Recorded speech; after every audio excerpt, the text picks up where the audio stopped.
prop bets in the NBA today on both PrizePicks and Underdog. Also going to be giving you guys a little bit of coverage on DraftKings Pick 6 and Sleeper. Let's go in and get into it. And jumping in the board that we have today, we are going to see some of the best prop bets are going to be these fantasy score prop bets. Now, whether you agree with that or not, we're going to go ahead and break that down, but it definitely is interesting. I will say yesterday felt like a tight board, and we were able to go 4 for 6. Today feels like even more of a tighter board. So these are the best prop bets, and I'll talk through them. And it's just like, I don't exactly love them. Let's start out with this like Clint Capella prop with the over fantasy score. It has about a 56.56% chance to hit. Now with Capella, we got to go ahead and look at his minutes. He has been not getting those minutes. 20 minutes here, 25 minutes there, 22 minutes. His minutes are extremely capped. We know that. He's going to get 20 to 26 minutes or so.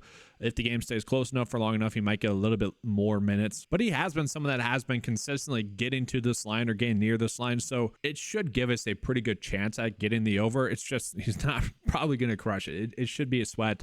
I do kind of agree with the 56% chance that we have. I would probably give it more of a 54% chance given the matchup with Boston. At the same time, it's the best one on the board. Probably shouldn't ignore it. This next one's also an interesting one with Caris LeVert for over his fantasy score at 34. We can see it's a pretty decent edge there. We can see the average sportsbook line would be favoring the over at about 35.5 for him. What the tough part about him today with this prop is going to be what to do with Evan Mobley, really, because Evan Mobley was back last night after being injured for some games, and I would imagine on the back end of a back-to-back that he could sit. There's no indications that that's going to occur, but at the same time, this is late season NBA stuff. It really wouldn't be shocking to see him sit, and if he does sit, that would only help out Caris LeVert a little bit more. We can see LeVert was on a pretty darn good stretch for quite a while there. And so we do need to bake in the fact that Evan Mobley could be back tonight, because if he's back, LeVert probably not going to get this over. Or I shouldn't say. It's a good matchup. I would still expect him to get this over, but the line would be much tighter then. At the same time, good matchup. The game script should favor them a decent amount. If you look at the last 3 matchups, missed there against Miami. That game was a blowout. He only played 20 minutes, as did most of the other Cleveland players. Minnesota 34, that was a push. Miami was able to get the over there, but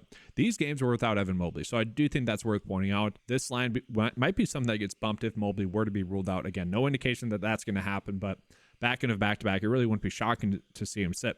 This other one's definitely interesting with Cam Thomas, and we're also going to see Dennis Schroeder there. These both kind of go hand in hand in terms of how I would go about using them, and maybe we use them in a stack. So we go ahead and take a peek at Brooklyn. They're going to be without Dennis Smith and then also Cam Johnson. Now, Dennis Smith being out might not seem like a lot to a lot of people, but he is someone that when he's been on the court, he's shooting the basketball a lot. He's having a lot of usage. So if you just shift a little bit of that to Dennis Schroeder, that's going to be a big thing. And then also Cam Thomas as well. That should be enough to really shift the favor in terms of those two guys. Now, they have both been getting decent minutes. Schroeder should probably get a little bit more run tonight. But the thing I want to point out is that if you're looking at their game logs, you're not going to like this prop bet. Again, don't do that, guy. The game log doesn't really tell us anything. Or, the last 5, I should say. We're going to see kind of some difficult matchups. You look at the 2 easy ones. He probably should have got against Indy. He probably should have got it against the Spurs, but not too shocking, I guess, in those previous 2 games. This matchup against Toronto is going to be one of the best ones that you could really ask for. And that's where I'm like, all right, if Cam Thomas is going to get us over, I probably also do want to do Dennis as well, just because they kind of draw the same easy matchup going against Toronto. And you look at the game log, it's basically been the exact same thing with them. And maybe you shift a little bit more minutes here, 2 more, so a little bit more usage. That could be a bet that I would favor. But again, I think they do go somewhat hand in hand today. So from there, we are getting Porzingis for under 6.5 rebounds. You guys know the case by now. If that one's still there by the time you guys are coming in here, be more than willing to bet that under there. The projection data likes that 6.6, kind of, oh well, still a decent edge that we were getting there. And then from there, not too many great prop bets, like Hunter for over 3.5 rebounds is a good EV bet. Again, probably expect that to get bumped. Kobe White for over his fantasy score is one that I do find interesting at 33, because you look at his game log, no one's going to like that, right? Again, last 5 games, no one's going to like that. And that's probably why we're getting a lower number than maybe we should per Vegas. At the same time, this is late season DFS. It is a little bit more difficult to predict. But again, look at the matchups. Like Indy, again, you would probably assume that he should have got the over there in that matchup. But he is someone that, for the most part, had been getting some pretty heavy minutes throughout the season. And so as long as those minutes are still heavy for him, like they had been, and this is a great matchup against Washington, so I would imagine that they would, he should be able to get this over. Now, obviously, it's concerning that he hasn't been able to do that recently. At the same time, I would be fine using that one for him to get the over as well. From there, not exactly that many great prop bets. Caruso is someone that, if Kobe White, who's probable, were to sit, you'd probably like that one a little bit as well. Looking at Underdog, we really aren't getting too many great prop bets here. Rebounds and assists for under for Jeremy Sohan. I'm kind of fine with that one. We also have Jeremy Sohan for under 6.5 rebounds. So those two correlate a decent amount. Vic Krejci, we're probably not betting the over steals, but if you wanted to, you could. That's a good EV bet. Mikal Bridges under 5.5 rebounds. Again, that'll probably be bumped by the time most of you guys get there. A reason why probably Cam Thomas over fantasy score is one that's popping up. Partially is due to this, 3.5 assists, expected to get the over there. That always helps, obviously. Siakam had himself a very good game last night. You could potentially bet over 7.5 rebounds. Not exactly one I want to go out of my way to use. And for what it's worth, guys, I really don't like the slate today for Underdog. Now, if for whatever reason they give us like a discounted square, we're going to have to use something. It would be the Jeremy Sohan prop, but I don't love it. And so I did mention I would get into sleeper a little bit. This is something that I've added in there. This is just for college basketball. I want to get more NBA stuff. Hopefully I have time to do that today for sleeper to get that added in there.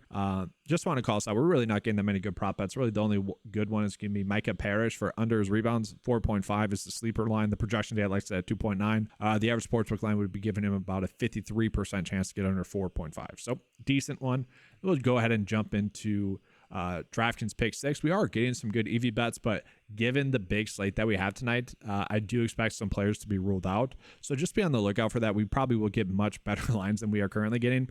Really only about 3 prop bets that you should be using on your Pick 6 slips currently. And just for what's worth, since we aren't getting a big slate today, I shouldn't say it. We are going to get a big NBA slate just because we have a lot of injuries. We're not getting the full board just yet. So I want to touch on NHL for you guys.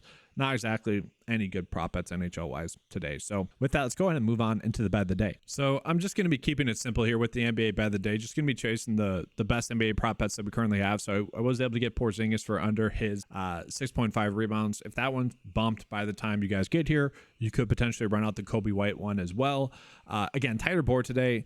Probably won't be betting as much today. Really, that I have in the past 4 days. There's a lot of big edges with college basketball, really across the board with all the discounts that we had.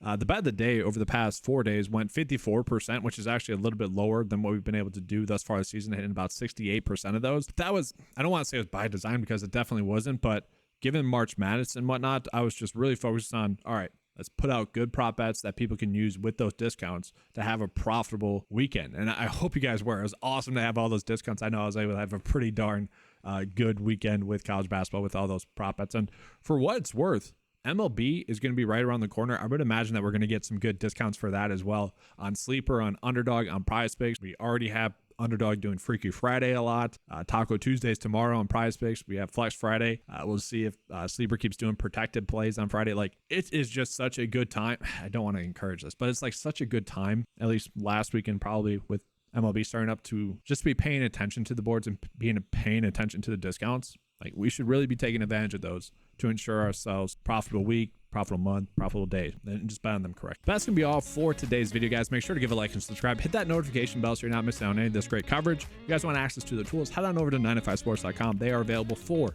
just $10 a month. All right, thanks for watching. Good luck today. And as always, let's keep cash.